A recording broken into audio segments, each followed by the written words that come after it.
Hey guys, it's Ryan here with HobbiesofaMan once again, and today we're going to be doing our check-in video for the month of September. And I haven't really read too much, and I haven't really been able to do much in terms of my hobbies because I've been busy, but I have been watching TV more than usual this month because there's been so many shows. There's been the One Piece show, Wheel of Time, and Ahsoka. They all came out here this month, and as you guys can probably see based on my videos, I've been doing a lot of them because there's just so much stuff coming out this month. It's kind of ridiculous, right? But it is what it is. This was supposed to be a science fiction month, and it hasn't really gone that way, but it is what it is. It's not that big of a deal. So I'm going to start with the watch list first. So in terms of film, in terms of things that I've been watching, the One Piece live action was great. I really liked it. I am going to do a final retrospective type of video where I just talk about it and kind of remember things off the cuff that I liked and disliked, and that should be coming out within the next 2 weeks. But overall, I would give it an 8 out of 10. I thought it was pretty great. Maybe an 8.5 out of 10. Like, it was very satisfying to watch.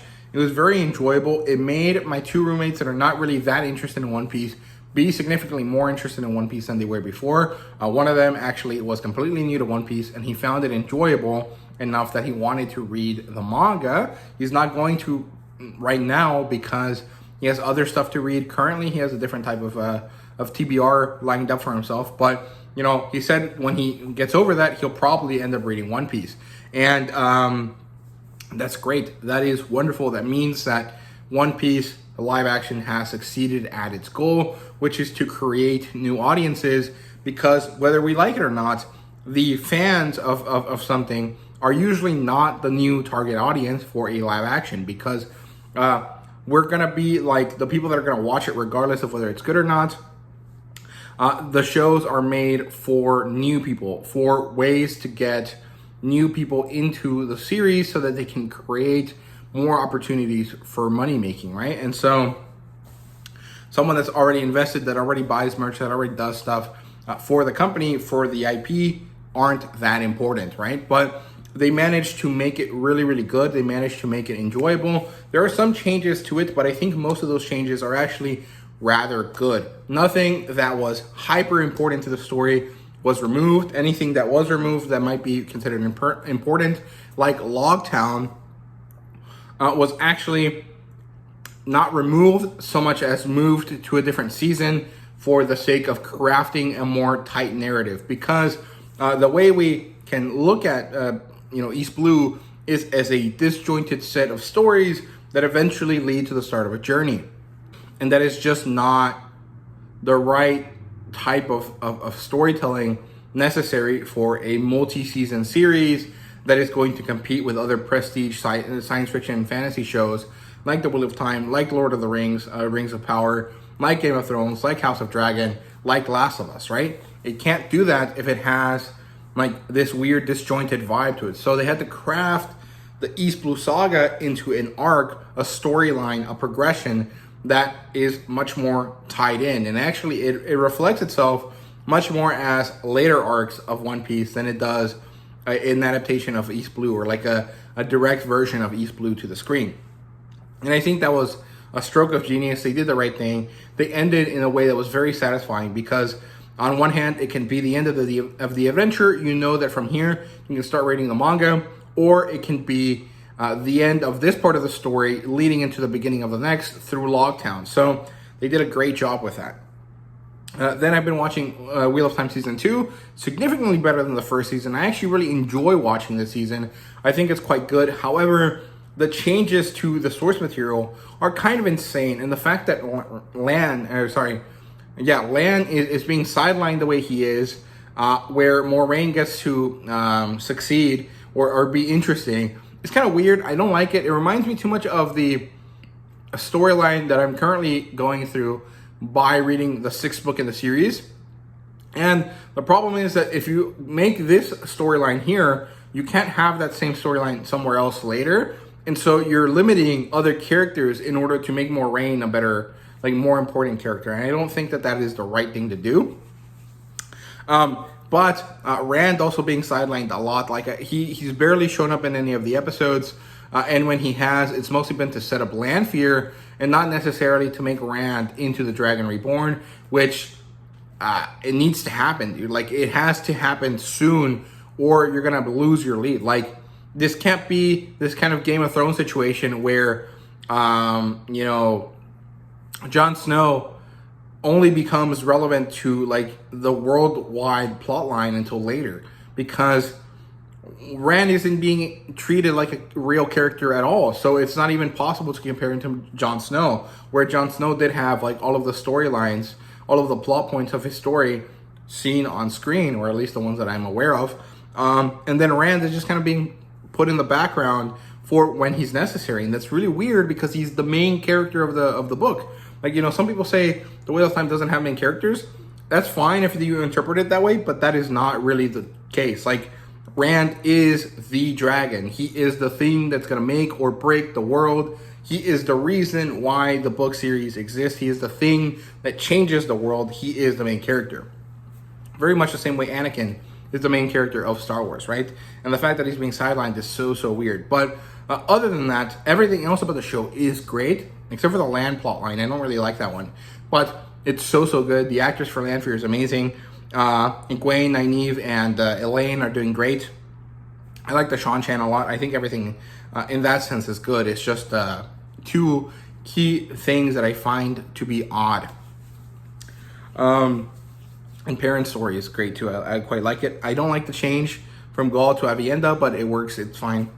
And in terms of other stuff that I've been watching My Adventure with Superman, where at least I finished the series. I did a review for it. I really liked it. However, I heard that it has been renewed for season 2, but if that is the case, it has to come out before the first Superman movie, right? So I'm not really sure if it's gonna have time to come out, because I'm actually holding, you know, James Gunn to what he said, which is our actors are gonna be the same for all interpretations of the character.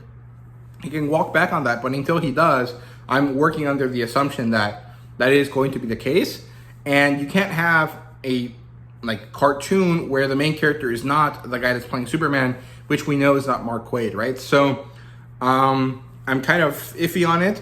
Also, I found the transition from slice of life Superman to actually the world might end Superman not to be handled the best. I think it needed more episodes, but I did enjoy the show quite a bit, so I liked it. I thought the kind of final reveal was pretty interesting. Introducing Brainiac was pretty good, but again, it might be weird to have this happening in this cartoon show and then have the movie have something similar. So I'm curious to see what they're gonna do about that, what James Gunn is doing. Maybe he's not even aware that the show is happening. I'm sure he is, but I don't know. It seems pretty odd, right? The situation with DC is so weird.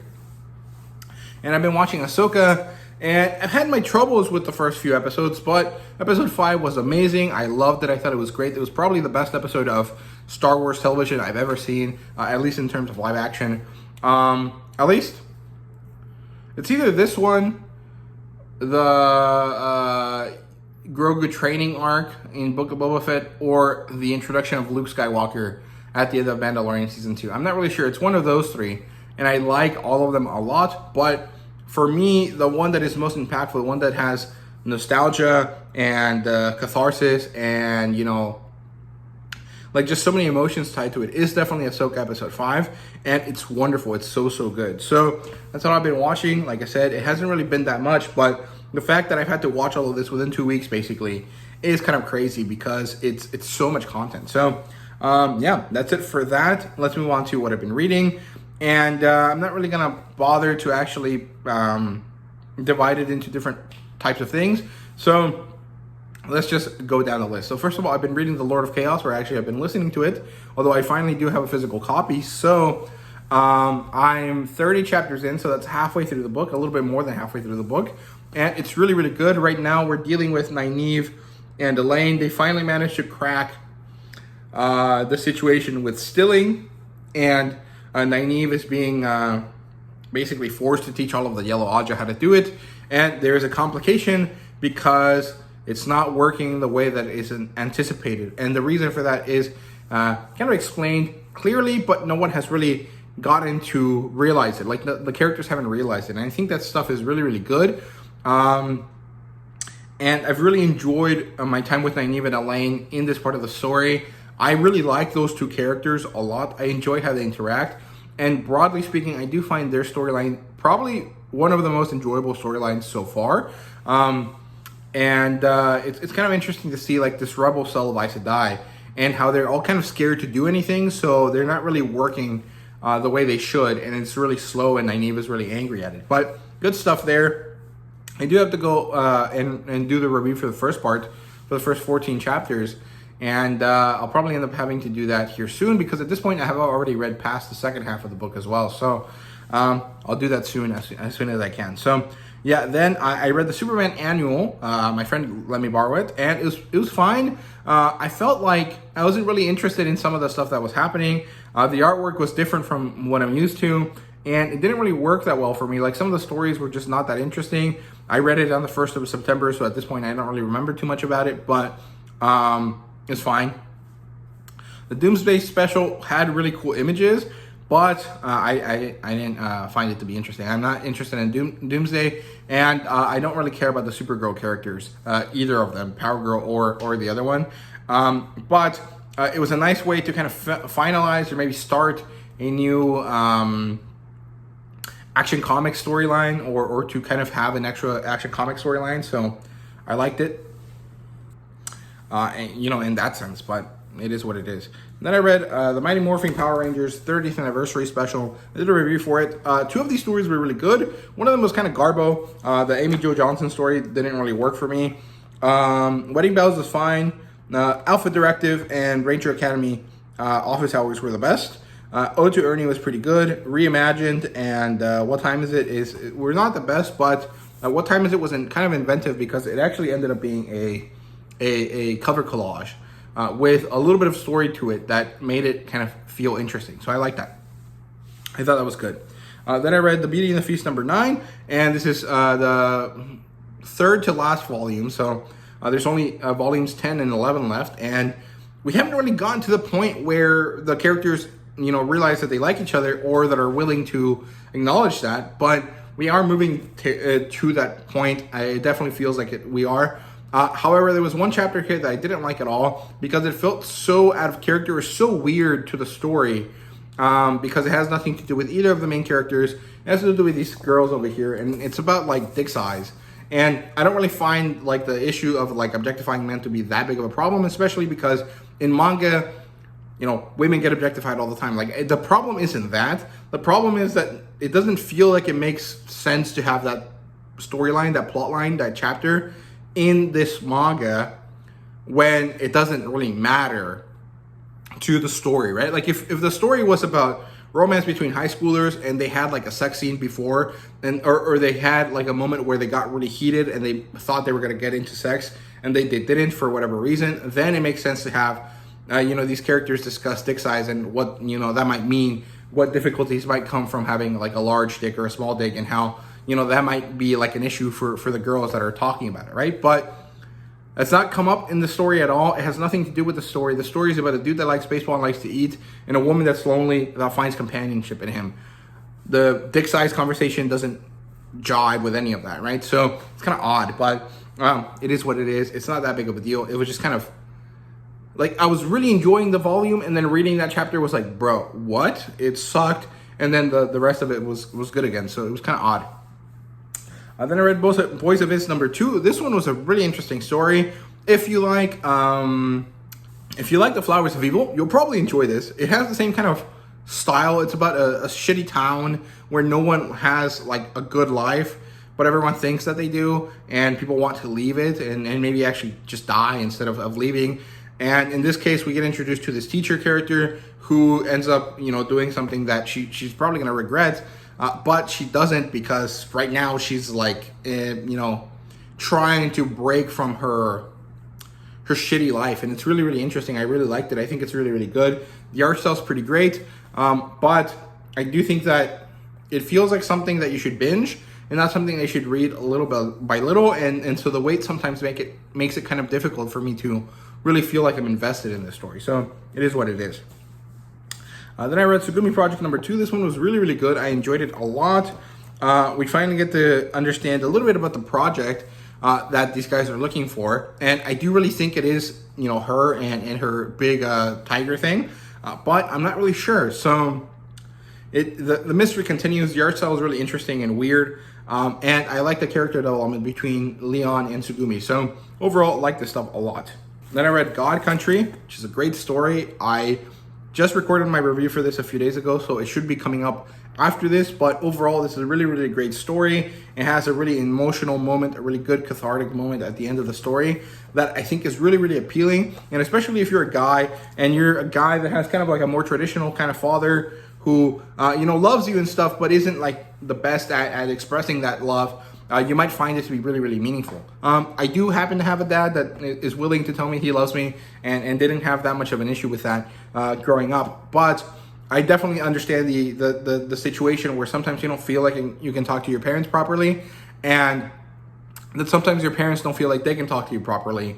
And I think that the God Country has that element of the story there that I think is really, really good and really, really interesting. So if you're someone that has kind of struggles with that sort of thing and you want to see kind of a maybe uplifting type of story that deals with that sort of issue, you'll probably like God Country a lot. It's really, really good. Then I read Solo Leveling number 7, and it was enjoyable. This is finally ending the Jeju arc, and it starts with the Hunters Association thing, where they all go to the US, and it's pretty interesting. I'm very happy with it. I like the art style here, and I think that they're gonna start hurrying up the story at this point because the stuff that happens later, I think that they kind of blow through it because there's only 6 volumes left of the Korean manhwa. So I'm curious to see how they're gonna do that, because honestly, the second half of the story is where stuff is much more interesting, and I'm curious to see how they handle it. So yeah. Then I read Komi 26 right here. It was a great story. I really enjoyed this. Komi is trying to get out of her shell and actually, you know, make time to interact with Tadano outside of school. And it works really, really well. And also love this cheerleader outfit that she has on here, back here, in the back cover. It's really, really great. Then I read Action Comics 1056. It was fine. I didn't really hate it. I don't remember anything important there. I think I skipped the Steel story if there was one, because I'm not interested in Steel. But one of the stories was really great and I liked it, but I can't remember which one it was. Then I read Gehenna 1 through 4. This is actually something I had to read online, and it's from the Image Anthology series. I know that Shift, which is a Massiverse thing, has been announced to be collected into a single volume or a single issue. So hopefully Gehenna does too, because I really like the art style there. It's in black and white. It's about this like femme fatale-esque type of woman that happens to be associated with a mafia of some sort.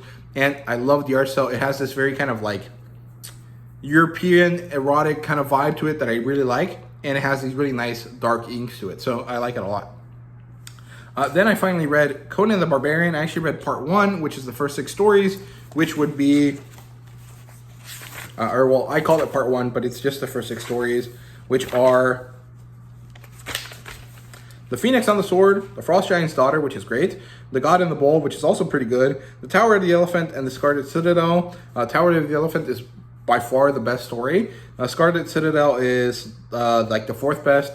Phoenix on the Sword is the last one. It's not the best out of all of them. And that's mostly because it feels like a story from someone else, because it is. It's actually a Cole story that Robert E. Howard himself adapted into a Conan story in order to kind of launch this character, right? So, yeah, and then finally, I read some comic books, some single issues. So I read No One number 5, which is really, really good. It finally amps up the difficulty for people because someone is trying to be released from prison, and no one is actually doing stuff now, so that's pretty good. If you like Batman Year One or something like the Zodiac Killer and stuff like that, you might like this. So I definitely recommend you guys check it out. Then I read Heat Seeker number 3. This one was really, really good. The ending was kind of weird. I wasn't really sure what the ending was implying, but I do think that it has to do with her skills. So I'm curious to see how they wrap it up in part 4, because I think it's only 4 issues. So I'm curious to see where it goes. Sacrificers number 2, this was pretty interesting. There's this like whale character that's introduced, and I found it to be really, really interesting. And there happens to be some sort of like positive at the end that I'm not really sure is actually positive. So yeah, Rick Remender continues to be interesting, so I'm going to continue to read his stories. We have Sheena, Queen of the Jungle, Fatal Exams, number 1. The art style here is worse than before, but not significantly worse like in Barbarella. It's just not as good. I love the cover here. Lucio Perillo manages to continue to be amazing. However, the storyline was kind of weird.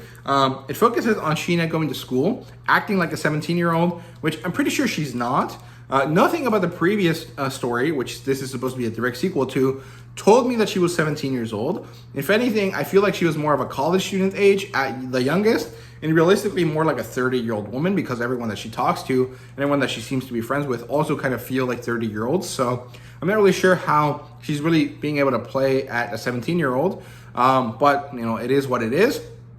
There's also this interest in portraying her and the people around her as Hispanic in this book that feels kind of odd, because 1, she's clearly not, and 2, she grew up in like the Amazon, speaking like a native language, and in the Amazon, which is in Brazil, they don't speak Spanish, they speak Portuguese, which, yes, Brazilian Portuguese is much more similar to Spanish than Portuguese from Portugal, but it's not as similar that she could really just speak Spanish out of nowhere.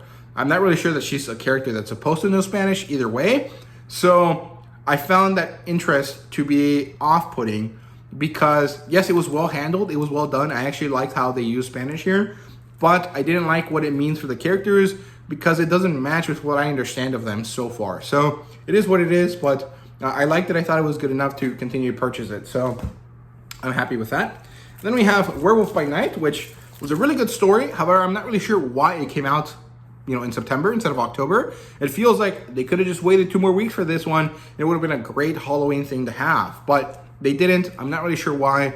Might have been a mix-up. I'm not really sure, but it was a really good story. I'll do a review for it here soon because it's wonderful. It's great, and it also takes advantage of the visual style of the Werewolf by Night special from last year, or from 2 years ago, I think, to convey this really great like grayscale plus color thing that works really, really nicely. Where Elsa's Bloodstone is in full color and everything else is in gray, and I think that was great. But again, it feels like they should have released it for October, for Halloween, and they didn't, and I'm not really sure why. And then Blue Beetle number 1. This is the beginning of the next arc in Blue Beetle, following Blue Beetle graduation day, and it's great. The art style is the same because it's the same team. The storytelling is great. I'm curious to see what happens here, and the ending here was great. It was an amazing cliffhanger where one of the Blue Beetle characters gets hurt, and I'm very excited about that. And there's also this mystery plot that is provided with Brenda and her just kind of disappearing to go to work randomly. So overall, very happy with what I've been reading and watching this month, what I've been consuming, and I'm very happy with everything that I've managed to kind of have fun with this month. So let me know what you guys have been reading and watching down below this month, and thank you guys very much for watching. See you guys later.